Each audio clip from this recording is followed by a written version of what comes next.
Alright guys, second video of the day in which we're gonna talk about the ISU-152 because I'm pretty sure I did a review of the tank, but it seems like nobody can find it, and I checked my channel and it seems like the video is not here anymore. I don't know why. So yeah, we're gonna go for an ISU-152 review once again. The first thing to notice, aesthetic talking, is probably the legendary camo I'm wearing right now on the tank. I think it's pretty cool to have the tanks you kill right on the side here. You have some Germans with the Tiger P, you have a Panther 2, a Tiger 2, and maybe a Panther 1 also. So yeah, the skill is pretty cool, even the skin, sorry. Even if I don't really like the overall paint that is here, but just for the fact that you have your victims right there on the side, I think it's worth it. That's the first thing. Now let's talk about the tank itself. ISU-152, I'm pretty sure everybody knows what it's all about. You have a big gun and that's all that matters. The rest is not average, let's say, or even sucks. The armor sucks, the mobility is average, and the gun is a goddamn blessing. That's all you need to know. Maybe if I can add one little thing. Everybody can penetrate here, everybody can penetrate here, everybody can penetrate here, but you have a huge gun mantlet, and you have to use it in order to make people bounce, because nobody is gonna penetrate you in this area. It's an auto bounce. So if you're reloading and someone is shooting at you, just try to wiggle a little bit like that, not too much, but just in case they are, for example, aiming here, if you try to wiggle a little bit and when he shots you're like this, it's gonna go either on the gun or the gun mantlet and you should be fine and make them bounce. That's it, pretty much. Maybe we can talk a little bit about the gun, because as I told you, it's the best thing about the tank. Bad gun dispersion 0.338, it's not that much. 3k, more than 3k DPM, 3.1k for a reload time of 12.28 seconds. The biggest penetration at tier 8 with 286.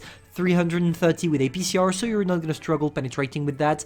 Average damage 640, and that's where the thing is funny. And only 6 degrees of gun depression, so don't try to use it on hills, etc. It's more of a tank you need to put in an ambush, maybe nearby a town or things like that. You don't go to positions that requires a lot of gun depression. Pretty much that's it for the tank. The rest is bad, let's face it. The mobility is bad, and the tank is still quite popular, even knowing it's not the best. I mean, if you compare it with an RHM, for example, the RHM is better because you have a better camo rating, you have a fully traversable turret, you have the same alpha damage. So yeah, overall I would rather play the RHM, but it's Russian, and you all know what we say about Russian tanks. You have Stalin behind every time you shoot, and that's what makes it funny to play. Overall, that's it for the tank. For the provisions, I go for the 3 last as always. Maybe something that is a bit upsetting about the tank is probably the number of ammunition you're carrying. It's not that much. You're not gonna go shell bankrupt in game. It never happened to me. I think you should be clear with that. But if you tend to try to snapshot a little bit too much during a game, you're gonna be with 0 shells loading when you're needing these shells. I go for 10 APs, 6 APCRs, 4 high explosive.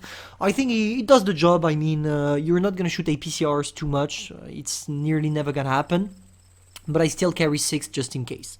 For the equipment now, I go for the gun rammer. As I told you, you have one of the best tier 8 penetration, so you don't need to increase it anymore. After, I go for the enhanced gun laying drive, because your aiming time is quite long, 5.3 seconds, that's a little bit too much. And finally, the refined gun, because I told you the gun dispersion sucks, so I need to increase it a little bit. After, I go for the defense system, because I'm not gonna ram anybody. The improved assembly, because as you don't have armor, you don't need to strengthen it, you would rather have more HPs. The toolbox for the module repair speed, because the enhanced track is useless. The camo net, because that's one of the few tanks you need to camp with. It's really hard to make it effective by pushing. It's still possible. I mean, I'm playing it aggressively, but you need to have a good team, you need to have backup, and you need to have tanks that take shots for you. So I would rather go for the camo net most of the time, because I'm not gonna spot my targets for myself. After, the engine accelerator, because overall my mobility sucks, so I would like to improve it a little bit.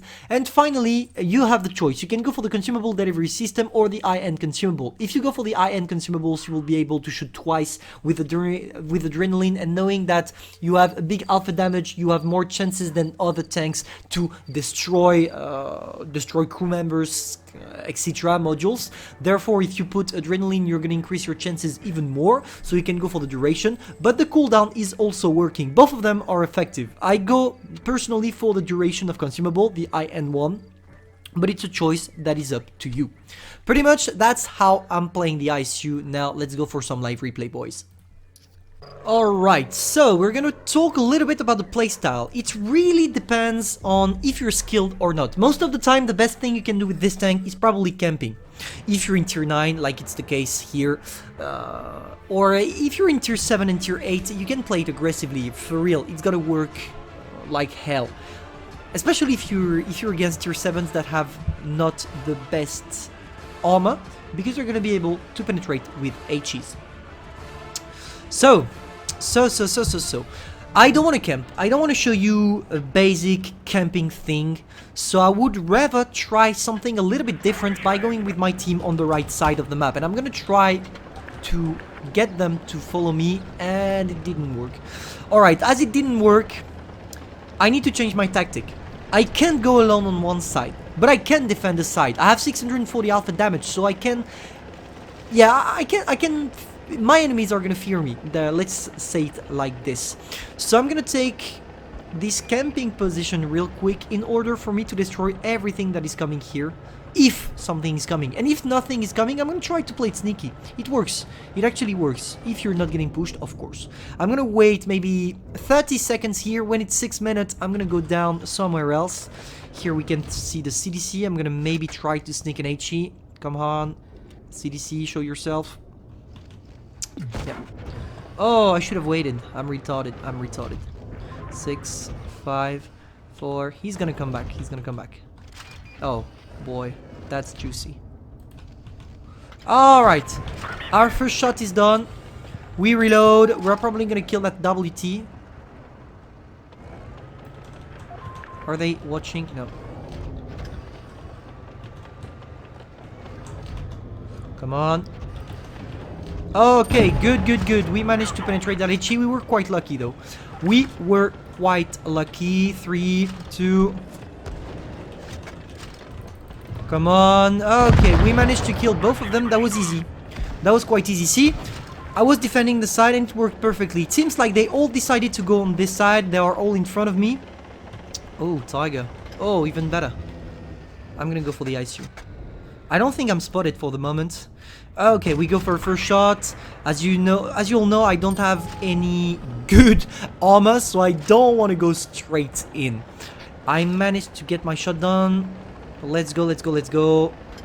See, I played camping at the beginning, and now that I have information on how the enemy team is reacting, I can place myself in the right place.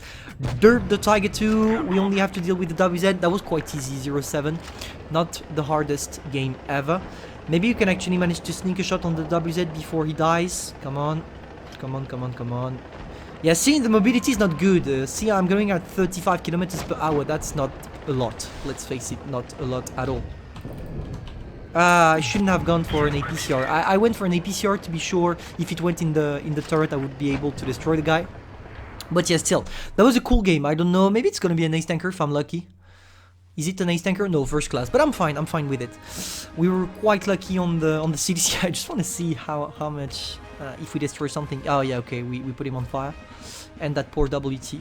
Yeah, the HE shells are quite a thing on the ISU-152, let's not lie. I'm gonna go probably for a second game, you know what? Alright, let's go for the second game. I hope we're gonna fall on maybe tier 8 and tier 7s, just because I want to show you how powerful the HE shell can be if you manage to penetrate low tiers. Because I think you can penetrate quite a few tanks with HE, especially at tier 7. Okay, we did not manage to fall with tier 7s, but regardless, we're gonna have a good game. I have a good feeling about that. So let's try to make it go on the right side. Even if there are a lot of hills, and I told you it's not the best to go on ridge lines where there are different levels of the area, you should go all the time on this map on the right side. It's important. It's important if you don't want to get wrecked. T-34 decided not to follow, the rest is following. Okay, if we're in a 6 versus 7 game, it's not a problem. We can still handle it, especially if I manage to put an HE on the Scorpion G.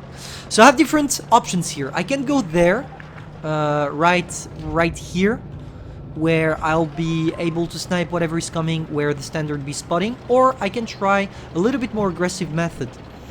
But it seems like they decided to go in the town. Is it a good thing for us? Yes, it's a good thing for us, and I'm gonna tell you why. From this position, if they're in the town, I can snipe. And if I can snipe, I don't need to show my armor, I don't need to show myself, and I have pretty good camo. So let's see. T-49 is probably gonna die before I can do anything. Yeah, he died. I don't know if he spotted me or not. It doesn't seem like the guy spotted me. Alright. Let's try to get some shots done. Which one am I gonna go for? Yeah, WZ. Okay, we go for a first shot on the WZ, 680. If someone can spot it for me real quick, that would be awesome. But I think, yeah, they're gonna come behind. I have the choice here. I could go in the town directly helping my STI, and I think that's what I'm gonna do. I just need to place myself in order maybe to sneak a shot on that Tiger too. Okay, good. T-49, you got this. T-49, HE on the Tiger.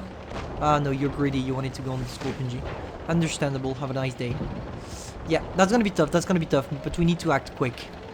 I'm gonna try to get a shot on the VK. I hope he's not watching me. No, he's not. Nice, good. We managed to put a first shot. WZ is going in. Easy gonna kill the VK. That would be awesome. Kill the VK. WZ, kill the VK. Okay, we managed to get a shot on the WZ as well. There is the Scorp G. I'm gonna kill the Scorp G first. 4, 3, 2, 1. Okay, Scorp is out.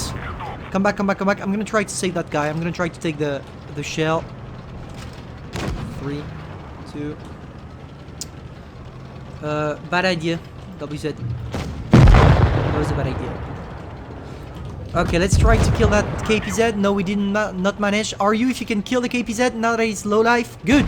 Okay, it worked. It worked, guys. See, sometimes you can still play aggressively with the tank. I had a good team. I had a good backup. That's why I could do that. And that's exactly what I told you. If you have a good backup, you can still try to go in towns and stuff like that. As long as you're not the one taking shots, you can. And that's all about the passive-aggressive support you're playing with your ISU-152.